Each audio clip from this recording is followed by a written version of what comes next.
Bismillahirrahmanirrahim. Assalamualaikum warahmatullahi wabarakatuh. Saudaraku pemirsa MTA TV dimanapun Anda berada, alhamdulillah puji syukur saya Aldila Farah Elmira bisa menemani Anda kembali dalam program Prestasi.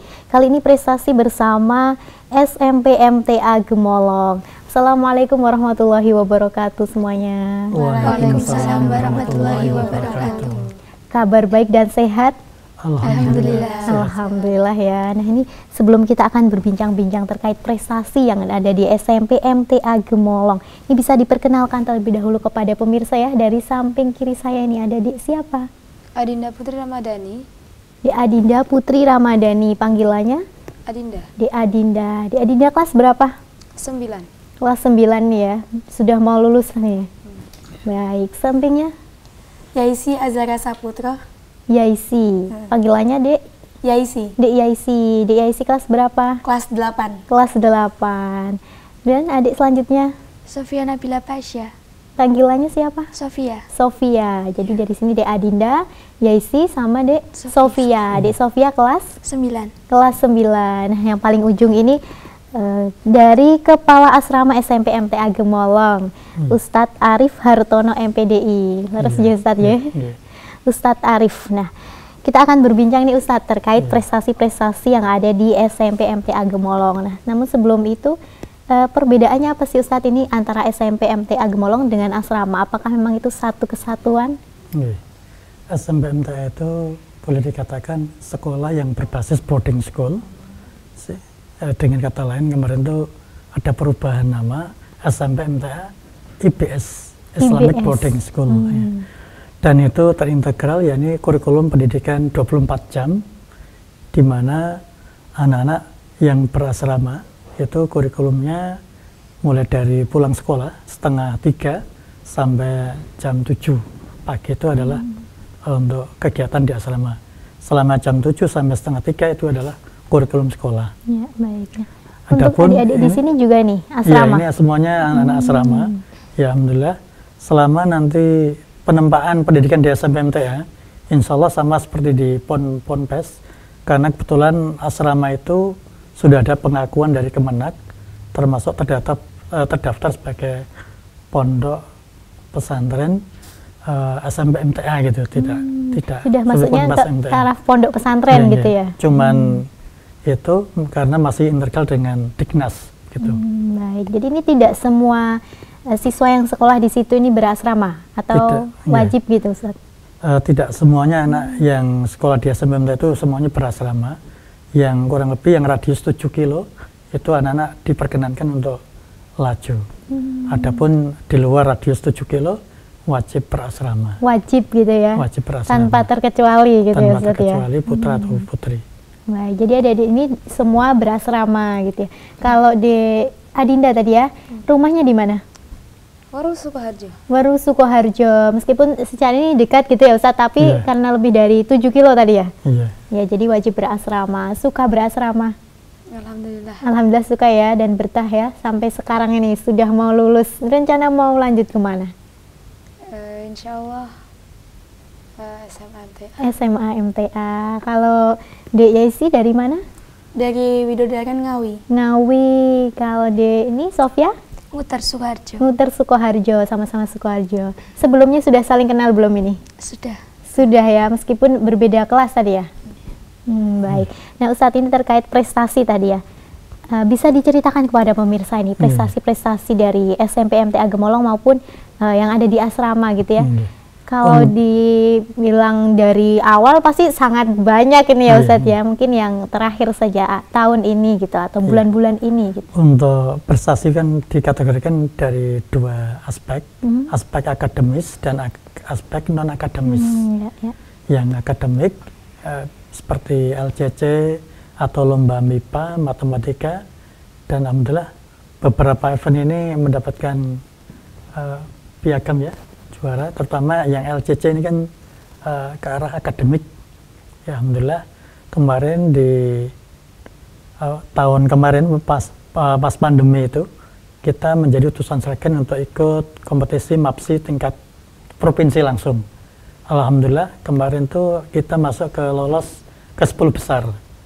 Kemudian tahun 2002 ini yang terakhir ini di di Kabupaten Sragen, alhamdulillah lolos menjadi kandidat juara 1 juga di Kabupaten Sragen. Mapsinya. Kemudian ke provinsi kemarin kita mendapatkan 12 besar ya. 12 besar dari 35 kabupaten. Karena prediksi dari yang kami sampaikan ke anak didik kami itu di luar prediksi model soalnya. Ternyata soalnya modelnya seperti AKM itu banyak kayak survei lingkungan, berarti banyak soal ceritanya. Mungkin kalau soal 100 banyak soal ceritanya kan mungkin ada anak-anak itu agak mungkin jemu, bosan gitu. Bosan gitu ya, banyak bacaannya. Sedangkan sebelum-sebelumnya kan soalnya itu simpel-simpel dan langsung ada jawaban yang itu. Nanti lebih jauh nanti anak biar merasakan langsung bisa nanti ditanya. Jadi berpengalaman ini ya Ustadz ya, pengalaman baru gitu. Kalau sebelumnya memang sudah pernah mengikuti juga? Sudah sering mengikuti.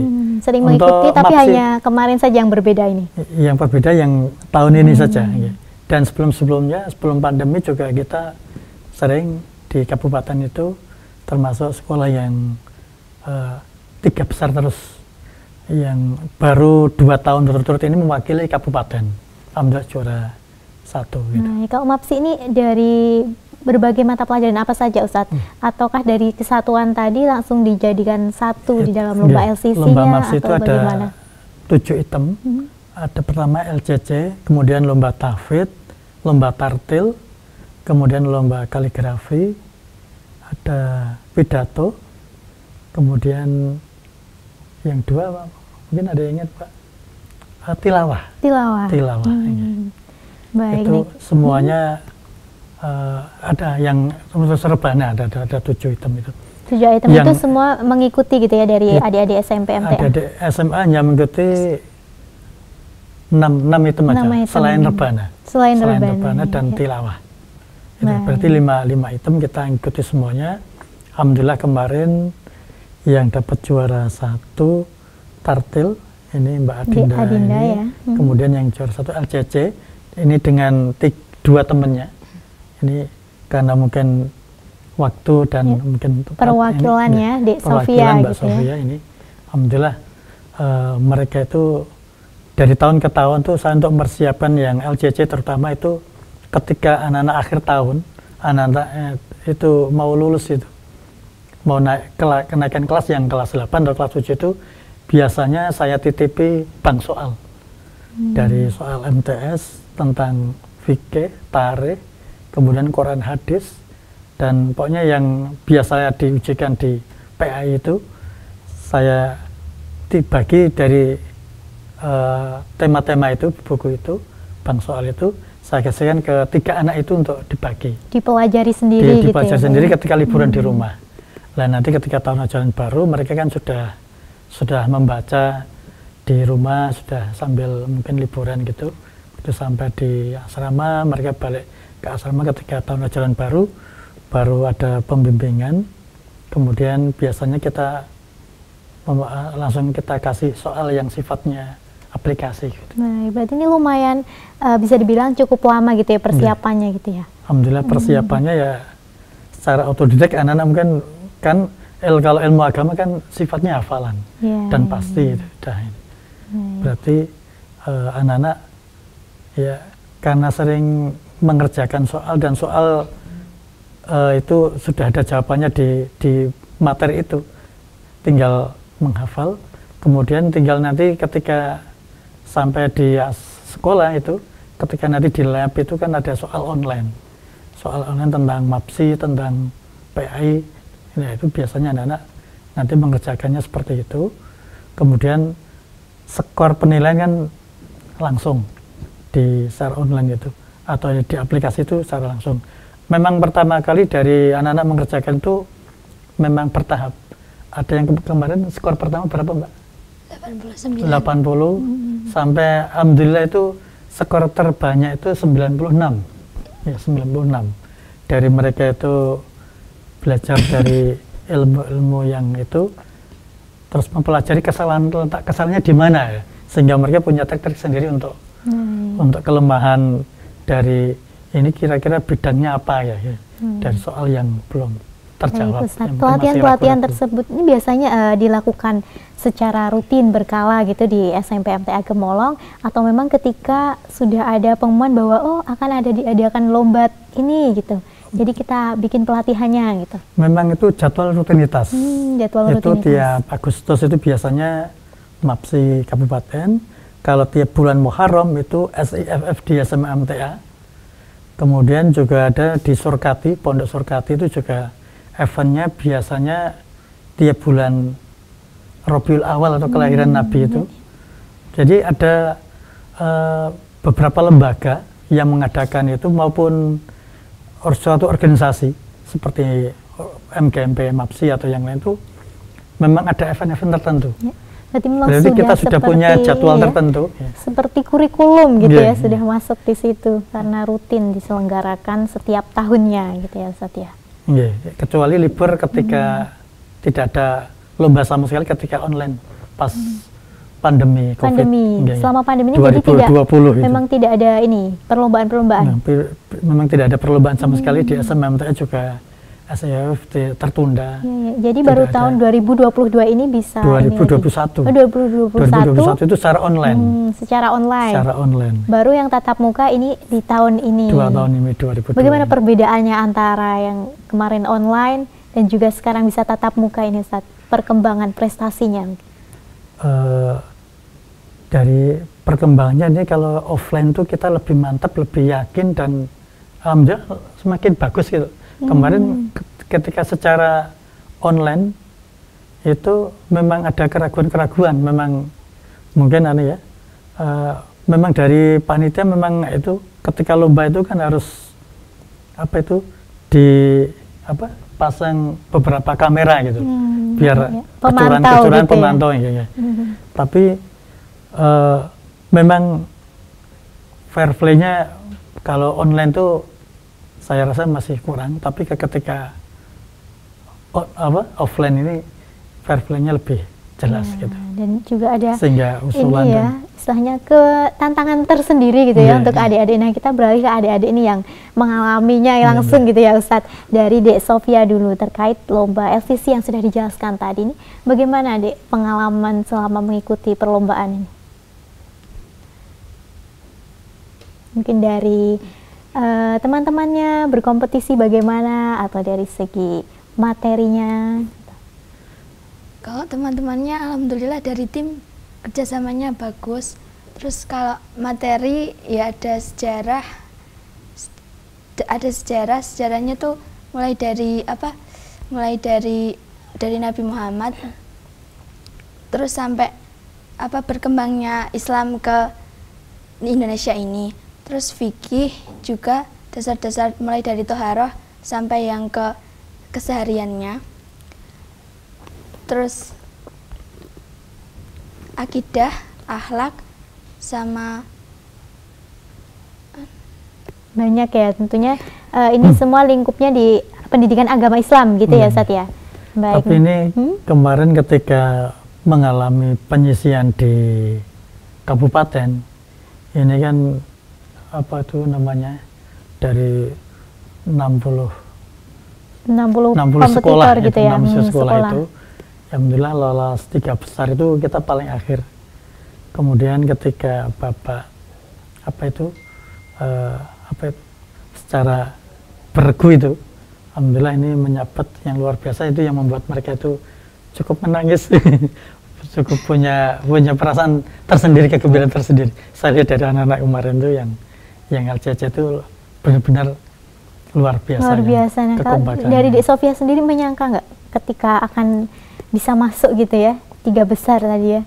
Awalnya sih enggak, tapi kan waktu itu kan pas pengumuman alhamdulillah dapat 3 besar. Terus ternyata itu kan baru sesi pertama.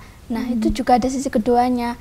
Alhamdulillah pas sesi kedua berakhir, terus itu yang hasilnya yang ke final itu yang sesi pertama. Jadi alhamdulillah kita ke final. Terus pas final awalnya agak minder sama yang nilainya tertinggi itu 1 sama 2. Tapi ya dijalin aja, terus alhamdulillah bisa. Gitu. Baik, dari rasa minder tadi ya sama lawannya, wah nilainya lebih tinggi, bisa nggak yang ngejar ini? Kemudian yang menguatkan Dek Sofia dan juga teman-teman tim itu apa? Bisa apa ya, memunculkan kepercayaan diri lagi. Pasti bisa nih kita menang kayak gitu. Biar biar bisa ngewakilin ke Pekalongan.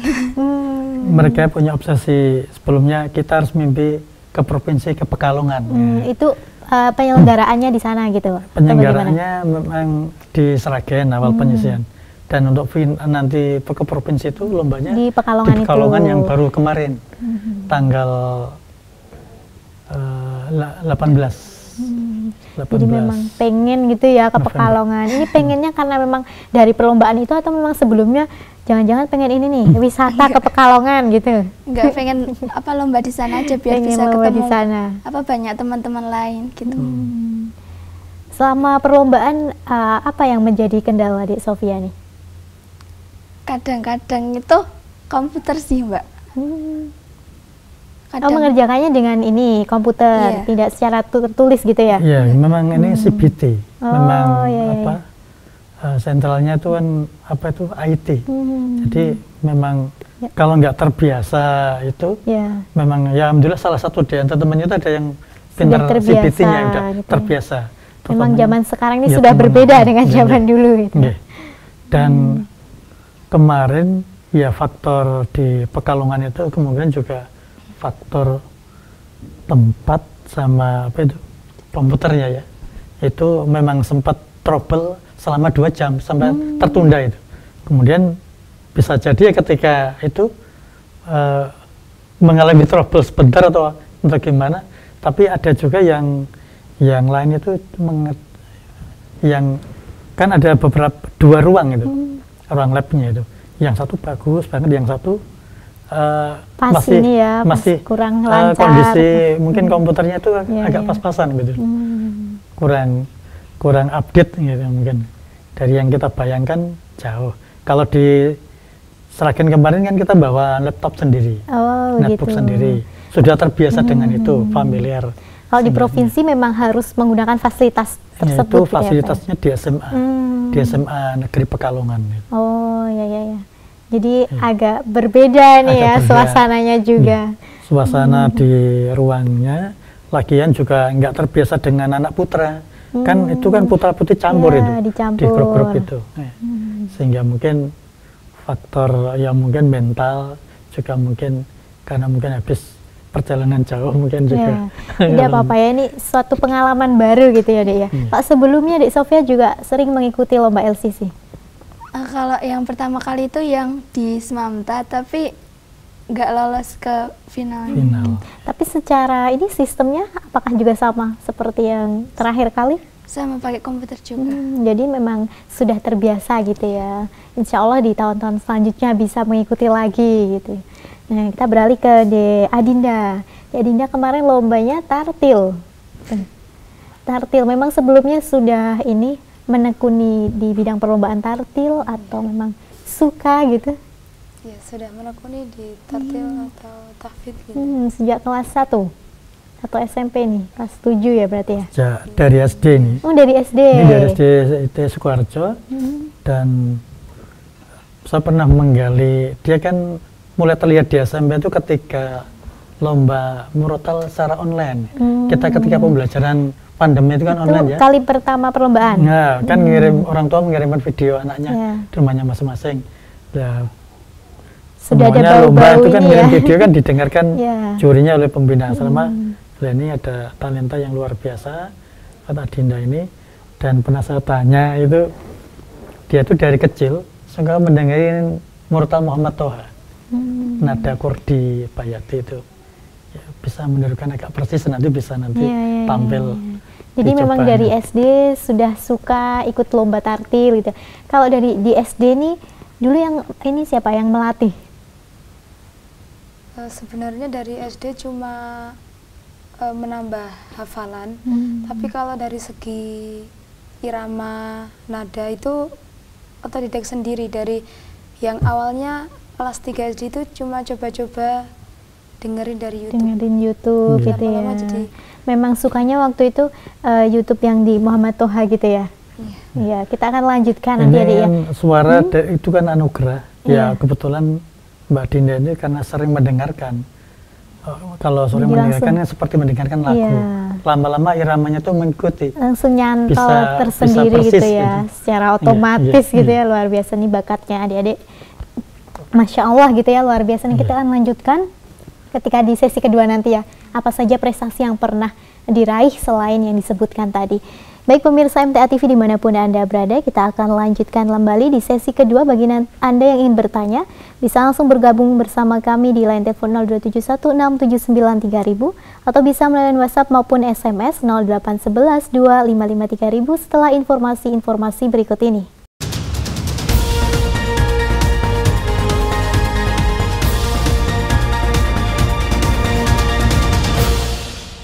Baik, terima kasih pemirsa, Anda masih bersama kami dalam program Prestasi bersama adik-adik dari SMP MTA Gemolong. Kita akan lanjutkan tadi ya, tadi terkait lomba tartil oleh Dea Dinda. Nah ini biasanya lomba tartil memang sudah terbiasa tadi ya, dari tadi SD gitu ya, sudah mulai latihan, tapi waktu SD menghafal saja waktu itu. Iya. Tadi terkait belajar apa? Belajar nada.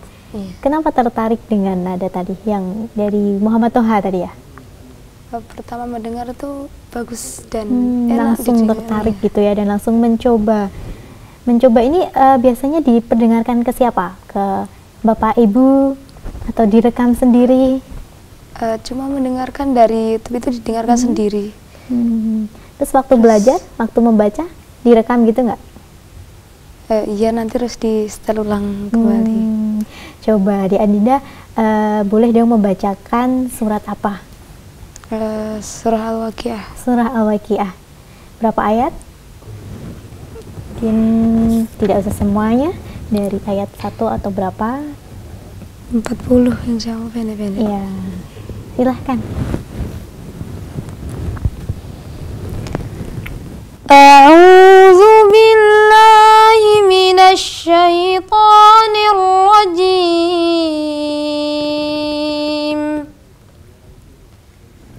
Bismillahirrahmanirrahim. Idza waqa'atil waqi'ah laisa liwaqa'atiha kadhibah khafidatur rafi'ah idza rujjatil ardu rajja wa bussatil jibalu bassa fakanat haba'an mumbatha wa kuntum azwajan thalathah fa ashabul maimanati ma ashabul maimanah wa ashabul mash'amati ma ashabul mash'amah والسابقون السابقون أولئك المقربون في جنات النعيم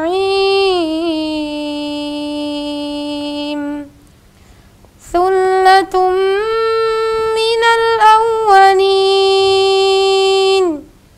وقليل من الآخرين على سرر موضونة متكئين عليها متقابلين يطوف عليهم ولدان مخلدون بأكواب وأباريق وكأس من معين لا يصدعون عنها ولا ينزفون وفاكهة مما يتخيرون ولحم طير مما يشتهون وحور عين كأمثال اللؤلؤ المكنون جزاء بما كانوا يعملون لا يسمعون فيها لغوا ولا تأثيما إلا قيلا سلاما سلاما وأصحاب اليمين ما أصحاب اليمين في سدر مخضود وطلح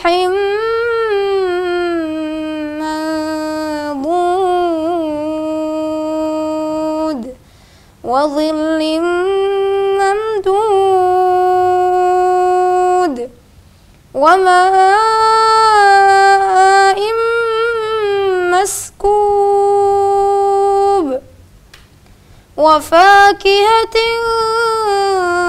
كثيرة لا مقطوعة ولا ممنوعة وفرش مرفوعة إنا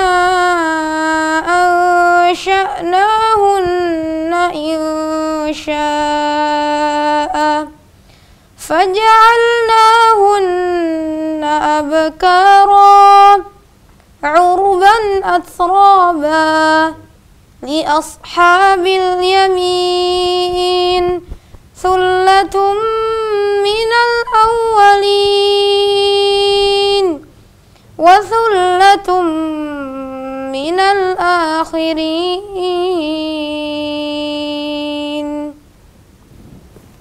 Allah. Masya Allah, memang suaranya merdu gitu ya pemirsa. Sudah mirip belum dengan Muhammad Toha gitu ya tadi. Memang sangat mirip gitu ya Ustadz ya. Iya. Ini kalau sudah ini berapa lama kira-kira bisa mempelajari nada tersebut, Dek? Tidak maksudnya tidak menghitung berapa itu lama, cuma tapi lama-lama biasanya penguasanya bisa Jusama gitu ya. dulu. Setelah itu Sambil menghafalin Nggih, tadi. sambil itu nanti irama itu nanti kalau diterapkan ke surat yang lain, insya Allah Akan juga alhamdulillah dia mengikuti. juga bisa. Mungkin kalau dicek baca surat Al-Baqarah atau apa, insya Allah Bisa bisa gitu ya. gitu, insya Allah. Kalau sudah Dan kemarin nyaman. tantangan untuk lomba tartil itu luar biasa, karena juz 11 sampai juz 20 dan secara acak. Secara acak. Secara acak. Jadi bacanya memang harus secara tartil. Iya. Kayak nadanya yang tujuh laga, tujuh nada yang terrekomendasi dalam lomba kriteria lomba itu. Baik, Masya Allah. Nah, kita beralih sebentar ke Dek Yasi gitu ya. Dek Yasi ini suka mengikuti perlombaan apa saja? Sebenarnya dulu waktu SD itu gak pernah ikut lomba kayak semacam storytelling, pidato, yang lain-lain tuh gak pernah. Ikutnya biasanya lomba tentang pelajaran-pelajaran kayak sains kayak gitu. Ini baru pertama kali di sini ikut lomba yang mengandalkan cara bicara gitu. Ya, tapi memang sebelumnya sudah pede berbicara di depan umum, khususnya itu loh. Sebenarnya tuh saya orangnya emang kurang percaya diri, tapi karena sering dilatih juga harus bisa berbicara depan umum, saya juga sering latihan sendiri depan cermin gitu-gitu. Nah, lomba storytelling ini bahasanya apa? Bahasa Indonesia, bahasa Inggris, apa bahasa apa? Bahasa Inggris. Bahasa Inggris. Storytellingnya yang mengadakan dari sekolah atau dari mana? Kemarin ini lomba baru-baru ini yang pertama lomba speech contest itu dari Pospeda, Yang kedua, storytelling dari Semamta, SISF. Pertama di itu dulu, Posda tadi, baru yang Semamta. Iya. Baik, kok bisa langsung ikut storytelling ini ditunjuk sama ustazahnya atau mengajukan diri sendiri? Itu ada kronologinya. Pertama Bagaimana, kali Ustaz? ketika ada surat edaran lomba Pospeda, dari itu Pospeda itu adalah lomba tingkat antar pondok pesantren sekabupaten Sragen, tingkat kabupaten itu.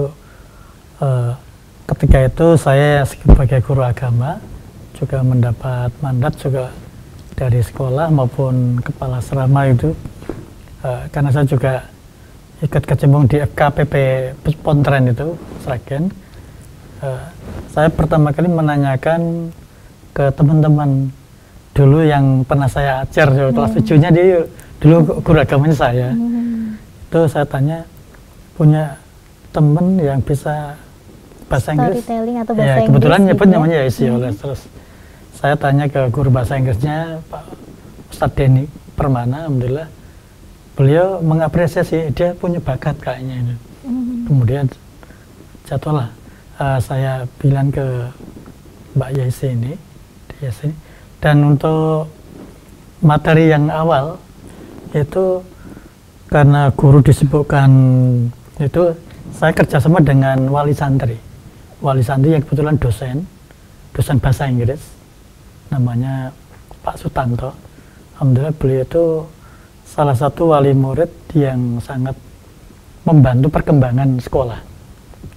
Kebetulan putra beliau juga di SMP MTA berasrama, sehingga beliau itu ketika bilang ke saya, nanti kalau ada anak-anak yang ingin lomba storytelling atau kontes, beliau siap membackup untuk baik membuatkan teksnya, melatihnya, bahkan segalanya mau ikut terjun gitu. Selain nanti juga akan dimatangkan guru bahasa Inggris dari sekolah. Nah, jadi memang berawal dari ini dulu ya Ustadz, yang mencari ada nggak nih siswa yang punya bakat dalam bahasa Inggris dulu gitu ya, karena storytelling ini memang dalam berbahasa Inggris. Kemulah Yesi ini. Bagaimana tanggapan kali pertama? Kali pertama tuh pasti tunjuk itu kaget, karena emang sebelumnya belum pernah mengikuti ya. Apalagi dulu di SD emang gak ada pelajaran bahasa Inggris, dan baru di sini. Jadi, awalnya menolak tidak? Enggak, karena mau cari pengalaman baru, jadi saya terima. Diterima, kemudian latihan gitu ya. Yeah. Itu waktu itu tentang apa yang disampaikan, ini tentang apa materinya? Kalau yang Pospeda, yang speech kemarin itu tentang Islam bukan teroris, tapi kalau yang storytelling itu tentang sahabat-sahabat Nabi. Tema-tema itu biasanya memang istilahnya diberikan dari panitia lomba atau memang dari peserta yang memilih? Ada pilihannya, nanti peserta yang memilih, dan peserta itu siapin sendiri teksnya. Ya, sudah disediakan gitu ya beberapa temanya, tinggal diisi memilih nih. Kebetulan yang dipilih waktu itu Islam bukan teroris itu. Iya. Baik, nah ini sama pemirsa nih ya, biar dilihat semua orang nih ya yang nonton saat ini, mau storytelling tentang apa ini? Tentang sahabat Nabi Khalid bin Walid. Iya, silahkan langsung saja diisi. Bismillahirrahmanirrahim. Assalamualaikum warahmatullahi wabarakatuh. Hello everyone, I'm Yaisya Zara Saputra, and I want to tell you the story about one of the best companions of Rasulullah Sallallahu Alaihi Wasallam. He is the drawn sword of Allah. Do you know him? Of course he is Khalid bin Walid. Every war, of course, has a commander who leads the war. One of the most important Muslim commanders is Khalid bin Walid. Do you know who Khalid bin Walid is? Let's see. He is a relative of the Prophet Muhammad Sallallahu Alaihi Wasallam, who was previously on the side of people who are hostile to Islam. Yup, before that, he was hostile to Islam, but he died in the state of Islam. How come? Let's continue the story. Yup, Khalid had time to fight Islam when he led up the Christ infidels in the Battle of Uhud. At the time, Khalid managed to take advantage of the opportunity to conquer the Islamic troops when they were tempted by the spoils of war. It was under the leadership of Khalid bin Walid that the Christ infidels succeeded in repelling the Islamic troops. But, however, it was precisely because of the war he received guidance from Allah and declared himself to be converted to Islam. By the war, he converted to Islam. How's the story? The embrace of Khalid bin Walid was then welcomed by the Prophet Muhammad SAW. Rasulullah came to his friends and said, "Alhamdulillah, friends, we have a good news." And then his friends answered, "What is the good news, ya Rasulullah?"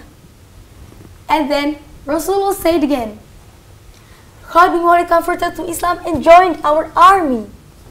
And then his friends answered was very happy. "Alhamdulillah, ya Allah." Why were Rasulullah and his companions happy about this news? Because Khalid is known as war strategist, so it will definitely benefit Muslims. And the story is, during the reign of Abu Bakr, there was a Yarmouk war between the Muslims and the Byzantine army. Khalid was immediately appointed as a warlord by leading of a Muslim army of 46,000 troops, while the Byzantine reached 240,000. Like, wow! The comparison of the troops was very unequal. But Khalid bin Walid was not scared at all to uphold the religion of Allah. One of the expressions of encouragement for war from Khalid bin Walid is, "My friends, the strength of an army is not judged by the number of the members it has, but is judged by Allah's help to him. And the weakness of an army is when Allah is no longer with him." Allah subhanahu wa ta'ala says in the Quran, "O you who believe, if you help the religion of Allah, surely He will help you and conquer your positions." With Allah's help, we will win this war. Allahu Akbar! With all its intelligence, the Islamic army was divided into 40 contingents of 46,000 troops. And so I get the impression that the Islamic army was bigger than the enemy. And sure, Khalid's strategies made people astonished. The Islamic troops, which number less than the opponents, won the war. Khalid's achievement in war strategy, weapons expertise, and charisma did not make Khalid arrogant. Even when Khalid bin Khattab removed his post without any fault from Khalid, he was very willing to accept it. And then, even after he being removed, he also had time to finish the war perfectly, and he handed over the leadership to Abu Ubaidah bin Jarrah. That is the good attitude of Khalid bin Walid that we should make him as an example. Being on top, but not hungry for positions. So that was the end of the story. I hope you all are enjoyed, and thank you very much for the attention. Wassalamualaikum warahmatullahi wabarakatuh. Waalaikumsalam warahmatullahi wabarakatuh. Luar biasa, Masya Allah. Iya sih. Ini sebenarnya masih ini ya Pak ya, masih banyak hal yang masih bisa dikulik tentang prestasi di SMP MTA Gemolong. Namun tidak cukup waktunya ini ya. Terakhir ini untuk Ustadz Arif, ada yang ingin disampaikan harapan-harapan ke depan khususnya untuk prestasi di SMP MTA Gemolong? Alhamdulillah. Tadi sudah kami jelaskan bahwa prestasi SMP MTA itu meliputi akademik dan non-akademik. Yang akademik seperti tadi, yang non-akademik seperti alhamdulillah yang ini rekap terakhir juz'iyah. Istilahnya prestasi secara individual dari siswa-siswi kami yang dari jumlah 733 siswa putra-putri, ya alhamdulillah semuanya itu penempaan tahfidnya, yang ini yang prestasi tahfid lah yang menjadi brand tahun ajaran ini, dan insya Allah tahun depan akan kita tingkatkan lagi. Tahun ini sudah semester pertama ini sudah kurang lebih 163-an itu siswa-siswi yang sudah ikut ujian juz'iyah, dan terbanyak 9 juz ya Pak, 9 juz, ada yang 7 juz, dan dari target yang reguler yang mungkin hanya 1 juz, 3 juz, alhamdulillah banyak yang terlampaui. Itu prestasi sisi ukhrawi, akhiratannya ini ke arah prestasi tahfidz. Kemudian yang kami harapkan, mudah-mudahan ke depan kita lebih memperbaiki lagi dari prestasi baik akademik maupun non akademik yang tahun ini. Mudah-mudahan menjadi kita nanti di akhir tahun akan ada evaluasi secara internal dari SDM, dan alhamdulillah tahun ini dari internal sudah ada perbaikan. Alhamdulillah terutama untuk guru tahfidz dan yang terutama isu yang sudah hafidh, itu yang lebih kita utamakan untuk prestasi ke arah akhlak dan ukhrawi. Adapun nanti prestasi yang sifatnya ke arah umum, akademik maupun yang non akademik tadi, ya mungkin akan menambah nilai baik sisi dunia maupun akhiratnya nanti. Demikian. Tentunya hal-hal yang positif terus ya Pak ya, harapan-harapannya untuk prestasi adik-adik di SMP MTA Gemolong. Terima kasih sekali sudah berbagi di acara prestasi. Assalamualaikum warahmatullahi wabarakatuh. Waalaikumsalam warahmatullahi wabarakatuh. Baik pemirsa MTA TV dimanapun Anda berada, demikian tadi perbincangan kita berkaitan dengan prestasi bersama adik-adik dari SMP MTA Gemolong. Kita akan jumpa lagi di minggu depan dengan tema yang berbeda, dengan adik-adik yang terus menginspirasi kita semua untuk selalu berprestasi. Saya Aldila Farah Elmira mohon undur diri. Assalamualaikum warahmatullahi wabarakatuh.